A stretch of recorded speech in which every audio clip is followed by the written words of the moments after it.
السلام عليكم ورحمة الله وبركاته. ازيكم يا حبيبة؟ عاملين ايه؟ يا رب تكونوا بألف خير. النهاردة بإذن الله هنحضر مع بعض ألذ وأجمل قراقيش ممكن تعمليها. مقاديرها مظبوطة جدا، هقولها لك بالكوباية وبالجرام لو عندك ميزان، ولو ما عندكيش ازاي تظبطيها بالكوباية. هتطلع معاكي ناجحة بإذن الله من أول مرة. طعمها رهيب جدا، ريحتها هتجيب معاكي لآخر الشارع. شايفة كده القراقيش بتاعتنا هشة جدا من جوه، وخفيفة كده ومقرمشة من بره، حاجة كده في منتهى الجمال. بإذن الله هتعتمدي الطريقة دي. عايزة منكم لايك حلو قوي كده للفيديو بتاعنا، وورقة وقلم كده واكتبي معايا المقادير. بإذن الله هتعتمديها. اعمليها بقى في الفطار، في العشاء، مع كوباية الشاي كده، حاجة جميلة قوي في الشتاء. يلا كده نقول بسم الله ونصلي على الرسول ونشوف المقادير بتاعتنا. انا هنعمل كيلو من الدقيق. كيلو من الدقيق. طيب كيلو الدقيق ده لو انت عندك ميزان، انا وزنت كيلو الدقيق عمل معايا 8 كوبايات من كوباية الشاي بتاعتنا دي الموجودة عندنا في كل البيوت. شايفين الكوباية دي اللي بإيد دي؟ هي دي الكوباية اللي احنا بنوزن بيها. الكوباية دي 200 جرام.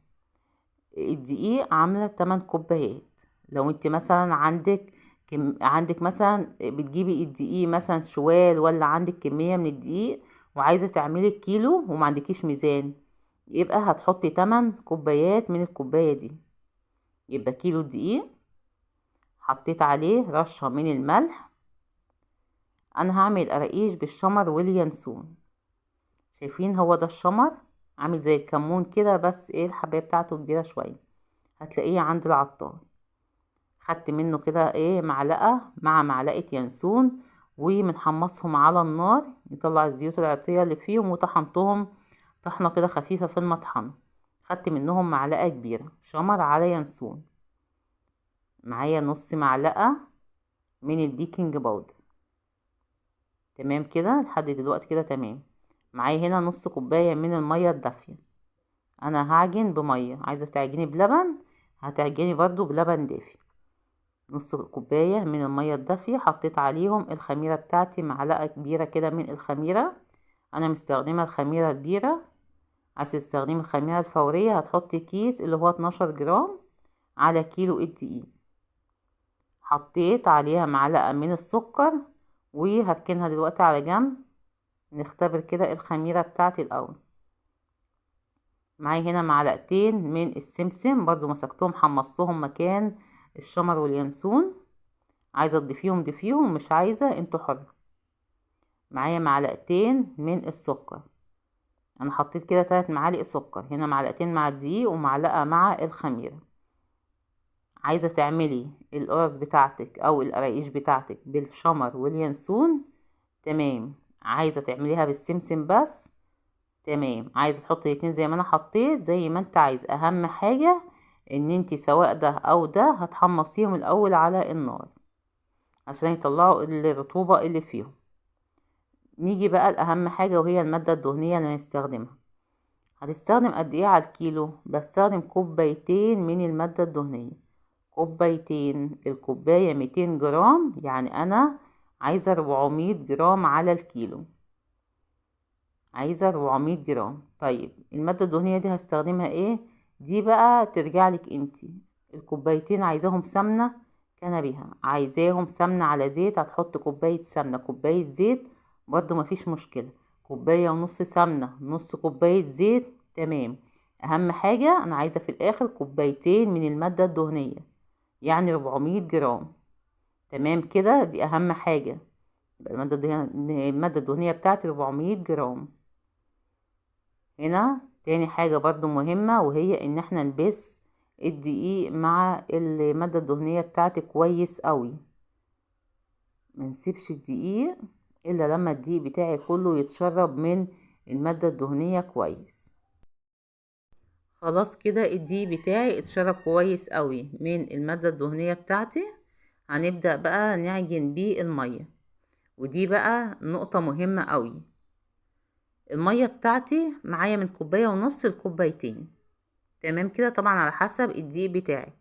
هنحط نص كوبايه اللي انا اختبرت فيها الخميره الاول، وبعد كده ننزل بالكوبايه التانية واحده واحده، وكل شويه اشوف العجينه بتاعتي عايزه تاني ولا لا. طب هنعرف ازاي؟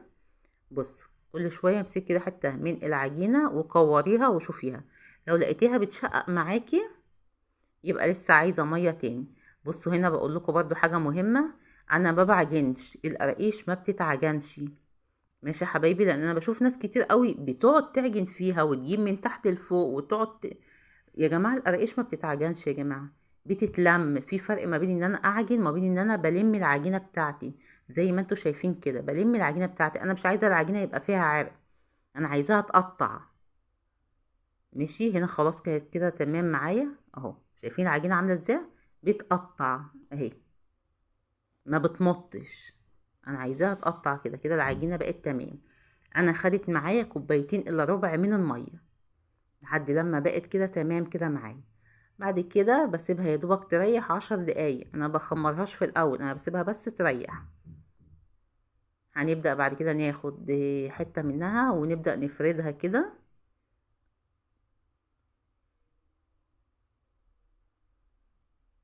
بتسويها بقى بالسكينة، لو عندك القطاعة دي، او بسكينة مفيش مشكلة.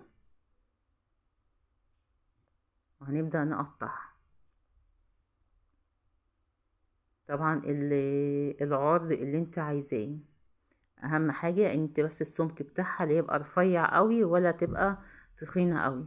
اهو بصوا، ده العرض بتاعها كده.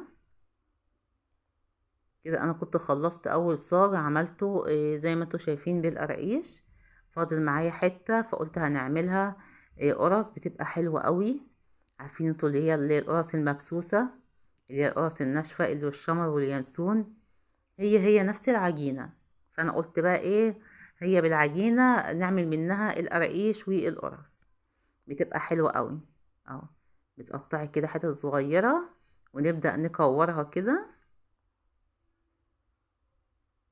هنحطها في الصينية وبعد كده نبدأ نفردها في الصينية. الصواني بتاعتنا مش مدهونة اي حاجة خالص.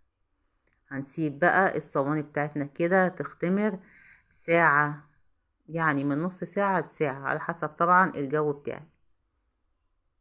اول ما تبدأ تختمر في الوقت ده انا بكون مشغلة الفرن مسخناه كويس قوي.